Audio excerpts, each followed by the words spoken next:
Before we begin, make sure you're subscribed to the channel Harvest and Health, where we turn simple ideas into powerful practical solutions for your home and garden. Now, let's talk about something most people get completely wrong. When people finish pruning, they usually see just one thing: a problem. A big, messy pile of branches sitting in the yard, something annoying that needs to be removed as quickly as possible. So they burn it, filling the air with smoke. Or they pay someone to haul it away. Some even try stuffing it into trash bins. But today, I want to challenge that thinking, because what if every branch you throw away, is actually money you're losing? Instead of waste, I see value. And today, I'm going to show you how to turn that pile of branches into one of the most useful materials your garden can have, natural mulch. I've got a wood chipper ready, and by the end of this, you might completely change how you deal with pruning. But first, safety.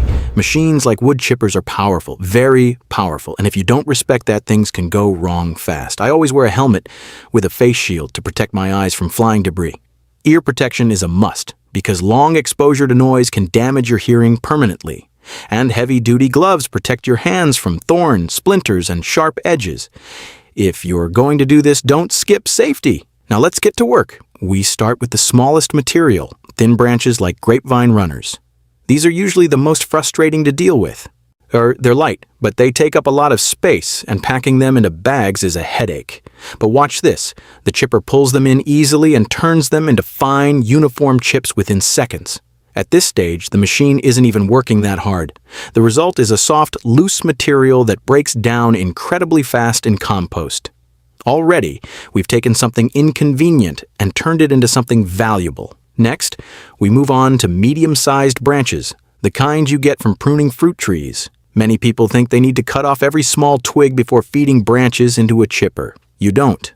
A good machine handles branches with all their offshoots in one pass, green or dry. It doesn't matter. It shreds everything down efficiently, and look at the transformation. A large pile that once covered a big part of the yard is now reduced to a few compact bags of mulch. Cleaner, easier to manage, and ready to use. Now comes the real test. Thicker branches, around 1.5 to 2 inches in diameter. Here, you'll hear the difference. The sound of the motor changes and the machine works harder. This is close to the limit for most homeowner-grade chippers, but even so, the result is impressive. You get coarse, textured mulch that looks natural, and honestly, better than many store-bought options. Quick tip: don't let the collection bag overfill. When it gets too full, it can affect how the machine works. Keep it balanced for smooth operation. Now, this isn't a product review, but it's worth mentioning.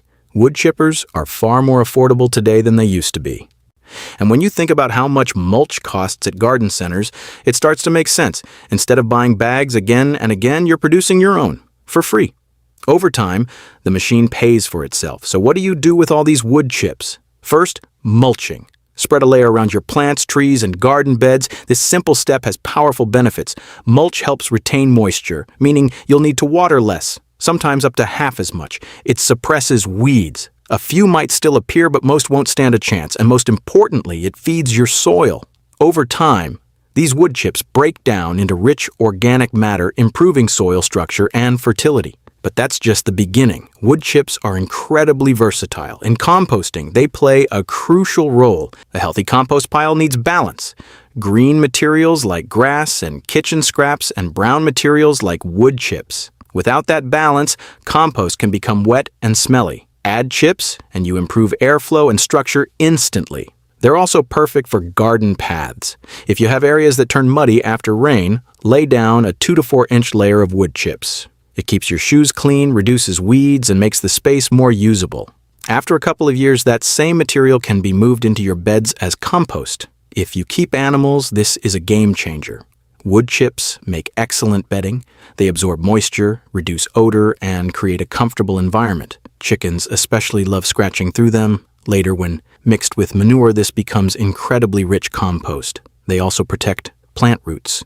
In winter, a thick layer insulates roots from freezing temperatures. In summer, it keeps them cool and prevents heat stress.